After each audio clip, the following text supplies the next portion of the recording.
So, in honor of Halloween Ends, I thought it would be kind of cool to do a ranking from worst to best of where the Halloween movies sit for me. Now, I am planning on seeing Halloween tonight, depending on how things go. So, I will probably have a Halloween Ends review on Patreon. I'll let you guys know when it's up here on YouTube, and you guys can go to Patreon and check out my review for Halloween Ends. It's one of the last two movies I am most excited for this year. Although, I will say Violent Night, when I saw the trailer, I was like, yeah, I'm going to go see you. I am definitely going to go see you, Violent Night.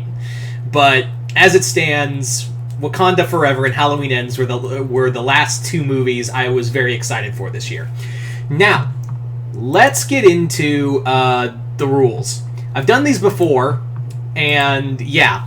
As always, if you think a movie should be higher or lower on the list, that's totally fine. No problem. I'm always excited to hear where you guys stand in terms of the Halloween movies. I'm always excited to hear where you guys all sit in terms of like the Halloween films. So please let me know in the comments below where you guys stand on the Halloween films. So having said that, let's dive on in with this. So, starting at the bottom, you guys probably already know what number one is. Let's be real. The top echelon is a no-brainer. But yeah, so let's start at the very bottom. Halloween Resurrection, guys. This movie is ass. This movie is straight up ass. Like I'm talking like uncleaned, unwiped diarrhea, Chipotle. Chipotle ass. Like, you wouldn't go near it. It sucks.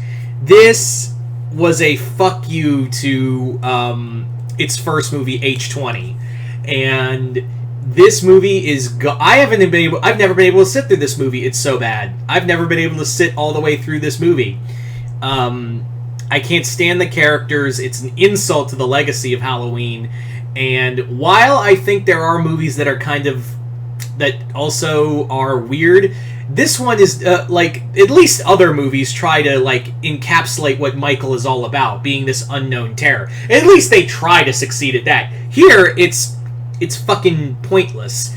And yeah, need I say more about Trick or Treat, motherfucker? Yeah. So bottom of the barrel, Halloween Resurrection. Moving on now to Halloween 2. Not that one. Halloween 2 Remake by Rob Zombie. This one is also pretty bad.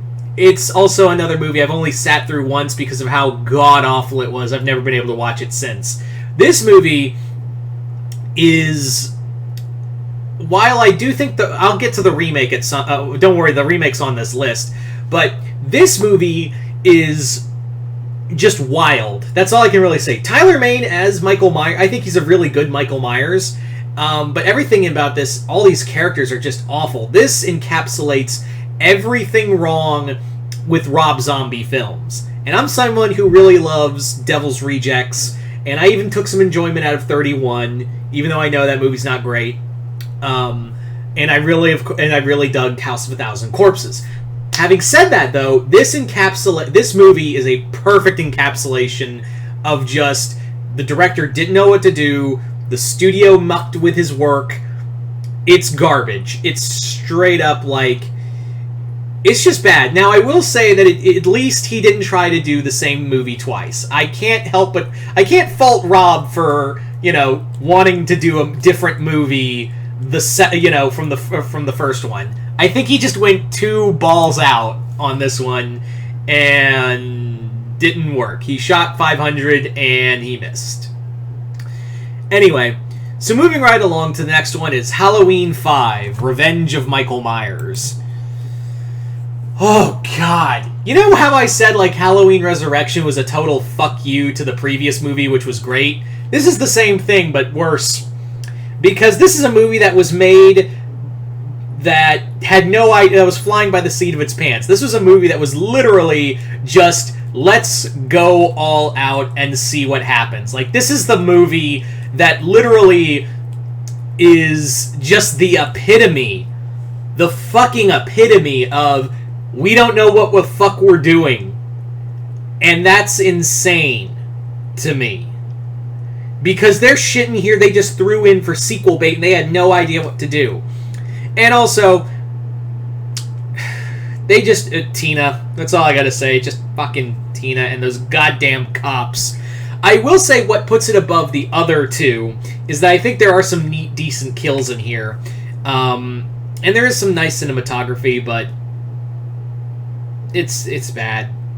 And funny enough, this is the first Michael Myers movie I ever saw, actually, believe it or not. I think I told this story. Is that I've always had this weird thing where I watch the sequels first before I see the original movie with horror movies, because, well, there's so many goddamn movies. So Halloween 5, I distinctly remember watching the first time around and not having any context. But yeah, Halloween 5 was my first Halloween movie, for better or for worse. No, for worse. Now, we move on to The Curse of Michael Myers. If you want to talk about like a movie that also had studio interference, look no further. This is also I could honestly interchange 5 and 6, and why I put 6 just a bit higher is because it tried to do intriguing things but just failed miserably. It's such a note of how not to make a how not to do a movie, like do a story structure for a movie. And I also have to be a little nice to it because it is Donald Pleasance's final film role. And while it isn't the best send-off, it's always good to see Dr. Loomis, and it was nice to see him one last time. And Paul Rudd as Tommy. I almost said Tommy Jarvis. Holy shit. Tommy Doyle is interesting. It's an interesting take. I'll say that. It's fascinating. But it's still a pretty shit movie. It's not a movie I will go back and watch. Now we come to the Halloween Rob Zombie remake. I've kind of rewatched this movie and kind of had like a better feeling towards it because it does try to do something different. It's just that first act is so goddamn bad. When we get to the asylum, I think it's better aside from the rape scene, which is really uncomfortable to watch.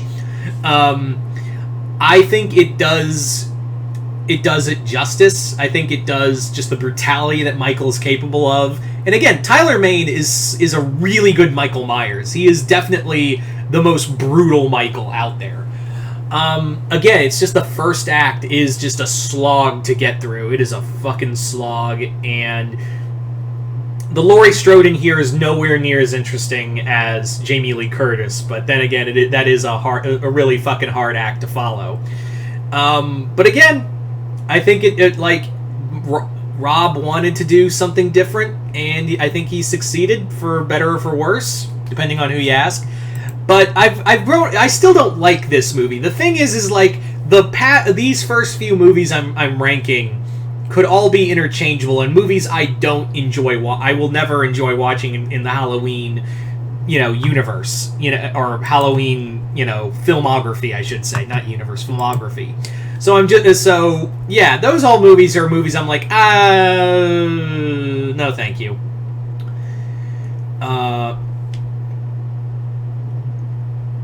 Anyway, but here on out, these are movies I will enjoy watching to different extents. So starting off with Halloween 2, the original Halloween 2. So Halloween 2 is, I know it's not exactly well loved, and it's not a movie that is perfect. It's definitely a film that John Carpenter clearly was like, I just don't know what the fuck I'm doing anymore. And it's kind of fun, and yes, this is this whole sister thing that even he didn't want to do. But there is a level of just brutality from Michael, and also Dick Warlock is a really good Michael. Dick Warlock. That's his name. That's his legit name, Dick Warlock, and you can't help but go.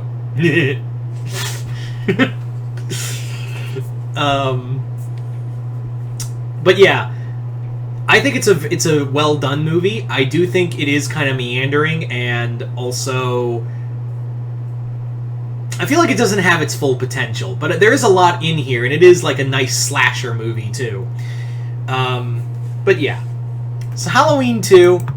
Moving on now to the next Halloween 2 in a trilogy, Halloween Kills. Halloween Kills is still a movie I enjoy. It is the middle child, so the ranking may go higher or lower depending on how well I enjoy Ends. Because that was the thing with Star Wars. I'm going to go and do a little sidebar here. Because the whole thing with Star Wars was that, I really loved The Last Jedi, but Rise of Skywalker damaged that movie for me because of the constant retconning to the point where it's like, well, what's the fucking point of enjoying this movie if I have the knowledge that this is all going to be just superfluous in the next movie?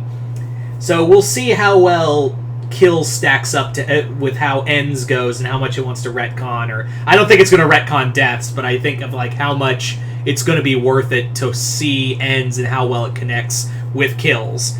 And I don't understand why I can understand why people like the awkward humor from Big John and Little John is kind of like eh. And also, the deaths in this movie are brutal. I think this movie should have been called Michael Myers Stat Pads.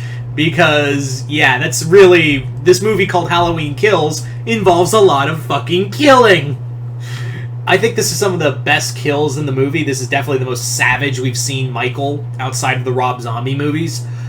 I do think it does kind of suffer from... It does kind of suffer from being the middle child, but we'll see, like I said, we'll see how well things go in Ends.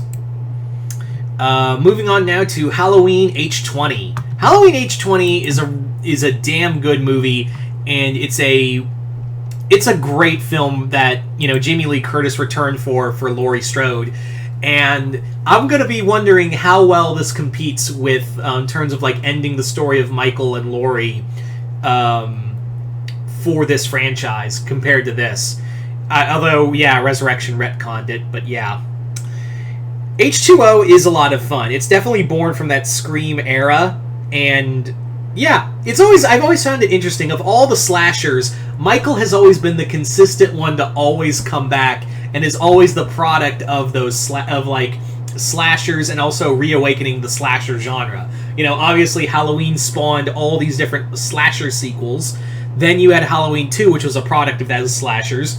Then it came back in the late 80s when the hype was at its peak, and then the quality dipped at the same time the slasher genre was kind of meandering.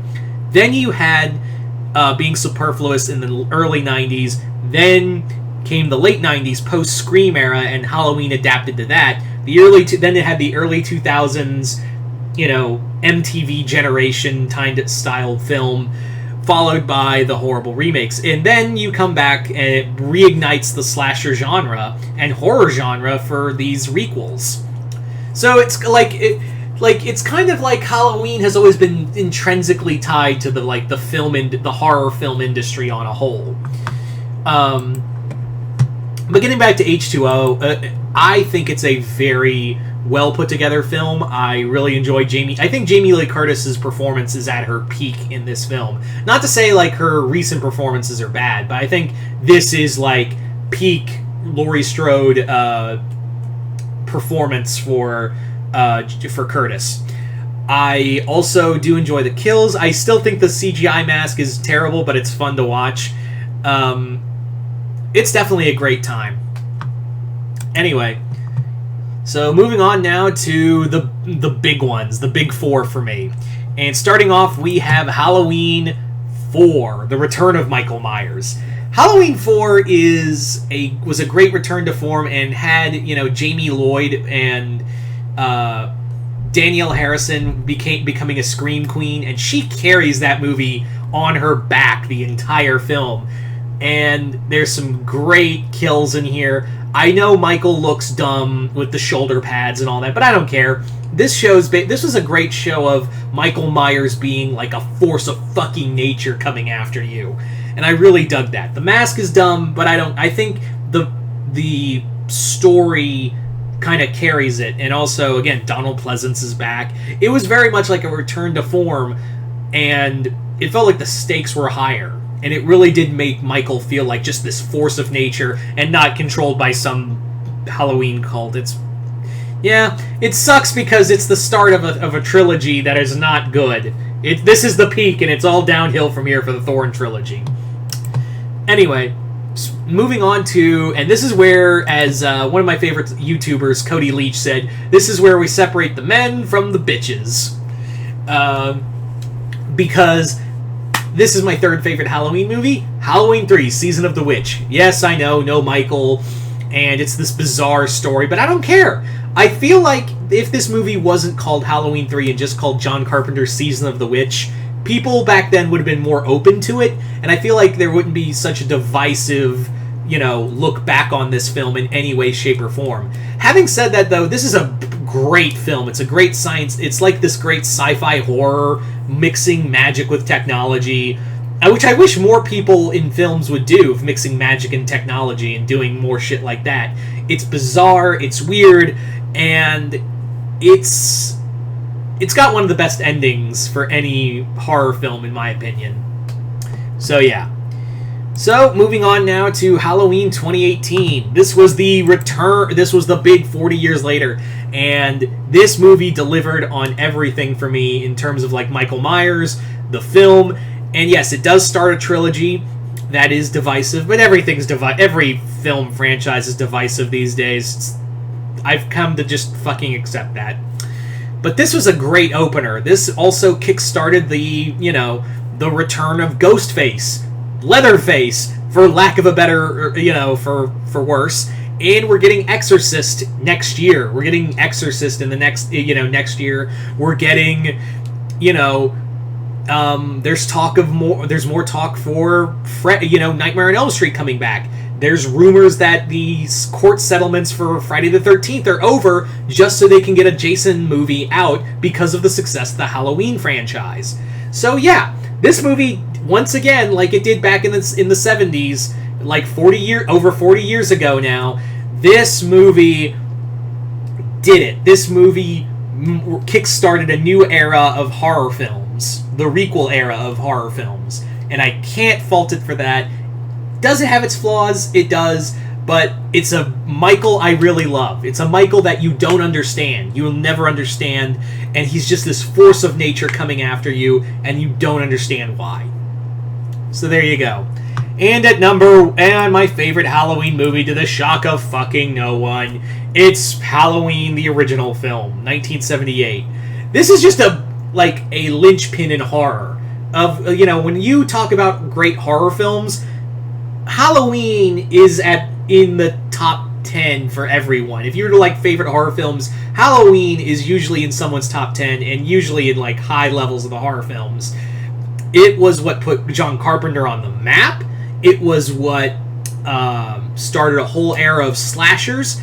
It was a whole thing that, and yes, I know that Black Christmas came first. I know Black Christmas came first. But Halloween was more attributed to the slasher boom in general. And you could make the argument that Psycho did it first. There's a whole thing. But point being is that without that movie, we would not have a Jason. We wouldn't have Freddy. We wouldn't have anything without Michael. So, yeah, there you go. But there's my list, guys. So you guys tell me in the comments below. What did you guys think of these rankings? And please let me know in the comments below. Where do these movies rank in terms for you? Like, who's higher or lower? I might do this list again once I see Ends. We'll see. But like I said, I do plan on seeing Halloween Ends tonight, and I'll have a review on Patreon, so stay tuned for that. Other than that, I'm Mr. Multiverse. I'll see you next time in the Multiverse.